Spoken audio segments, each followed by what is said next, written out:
ஜெய் சாய்ராம். ஜெய் குரு தேவதத்தா. குரு பிரம்மா குரு விஷ்ணு குரு தேவோ மகேஸ்வரகா.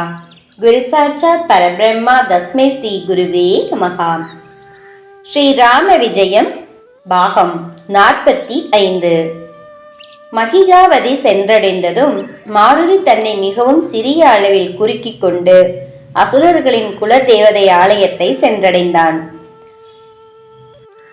அந்த தேவதையை உடனே அப்புறப்படுத்தி ஒரு சாக்கடையில் வீசி எறிந்துவிட்டு அந்த தேவதையின் உருவை எடுத்துக்கொண்டு அதன் இடத்தில் தான் சென்றமர்ந்தான். அவனது வீரத்தைக் கண்டு பயந்த அந்த தேவதை உயிருக்கு பயந்து ஒரு வார்த்தை கூட பேசாமல் நடுநடுங்கியது.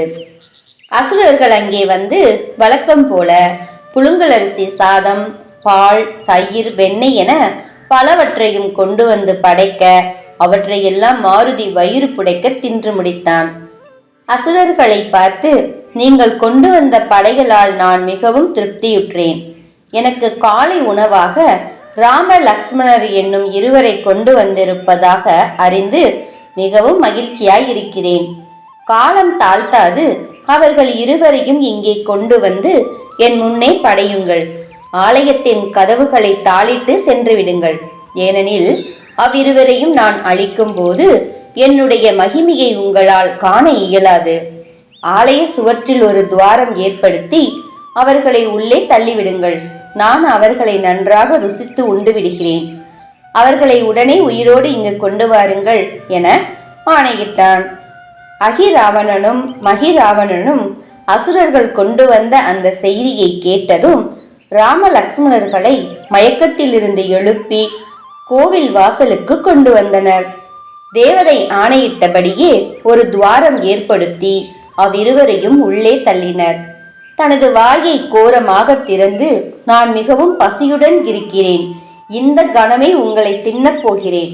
அதற்கு முன்னர் உங்களை காப்பாற்ற இங்கு யாராவது இருக்கின்றனரா என்று சொல்லுங்கள் என அந்த தேவதை வெளியே இருப்பவர்கள் கேட்கும்படியாக கர்ஜனை செய்ய ராம லக்ஷ்மணர்களே ஒரு கணம் நிலை குலர்ந்து போயினர்.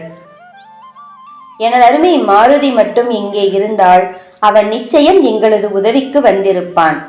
இப்போதோ எங்களுக்கு எந்த ஒரு வழியும் இல்லை என அரசகுமாரன் சொன்னதை கேட்டதும் மனம் உருகிய மாருதி தன் சுய உருவத்தை காட்டி அவர்களை பணிந்தான்.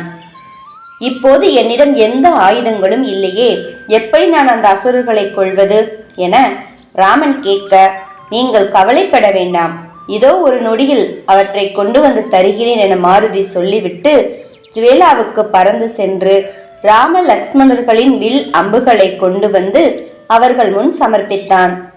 மிகவும் பசியுடன் இருந்த அவர்களுக்கு தான் சேமித்து வைத்திருந்த பால், வெண்ணெய், இன்னும் பல பலகாரங்களை அவர்களுக்கு அளித்து பசியாற்றினான். அவர்களது பசியை தீர்த்ததும் மீண்டும் ஆலயத்தின் தேவதையின் பீடத்தில் அமர்ந்து கொண்டு, நான் இப்போது எனது அருமை அசுரர்களை ஒருவன் பின் ஒருவனாக ஆசீர்வதிக்க தயாராக இருக்கிறேன். முதலில் அகிராவணன் வரட்டும் என உரக்க கத்தினான். இருப்பவர்களில் அனைவருக்கும் முதலாதவனாக தன்னை தேவதை அழைத்ததே என மகிழ்ந்த அகிராவணன் சற்று நேரம் கடத்தாமல் உள்ளே வந்து தேவதையின் முன்னே நின்றான். தனது காலால் இடறி மிதித்து அக்கணமே அவனை மாருதி கொன்றான். ஆசி வாங்க சென்றவன் இன்னும் திரும்பவில்லையே என உணர்ந்த அசுரர்கள் உள்ளே ஏதோ விபரீதம் நடந்திருக்கிறது என அஞ்சினர். அதை பற்றி அவர்கள் தங்களுக்குள் விவாதித்துக் கொண்டிருக்கையில் மாருதி ஆலய கதவுகளை திறந்து கொண்டு வெளியே பாய்ந்து வந்து அதே வேகத்தில் பல அரக்கர்களை சாகடித்தான். தனது சகோதரனையும் இன்னும் பல அசுரர்களையும் ஒரு வானரம் அழித்து கொன்றுவிட்டது என்றறிந்த மகிராவணன் மிகவும் கோபத்துடன் வந்து சண்டையிடத் தொடங்கினான். அவன் விட்ட அம்புகளை எல்லாம் தங்களது வில் அம்புகளால் எதிர்கொண்டு தடுத்து அவன் மீது ஒரு வலிமை வாய்ந்த பானத்தை ராமன் ஏவி அவனை சாய்த்தான். ஆனால் அவர்களை அதிர்ச்சியடைய செய்யும் விதமாக மகிராவணனின் உடலில் இருந்து சொட்டிய ஒவ்வொரு இரத்த துளியில் இருந்தும் ஒரு மகிராவணன் உற்பத்தியாகிக் கொண்டு எழுந்து போரிடத் துவங்கினான். அப்படி எதிர்வந்த அனைவரையும் ராம லக்ஷ்மணர்கள் அழித்த போதிலும் எண்ணில் அடங்கா மகிராவணர்கள் வந்து கொண்டே இருந்தனர். இங்கு முடித்து அடுத்த பாகத்தில் தொடரலாம். ஜெய் சாய்ராம். ஜெய் குரு தேவதத்தா. ஜெய் ஸ்ரீராம்.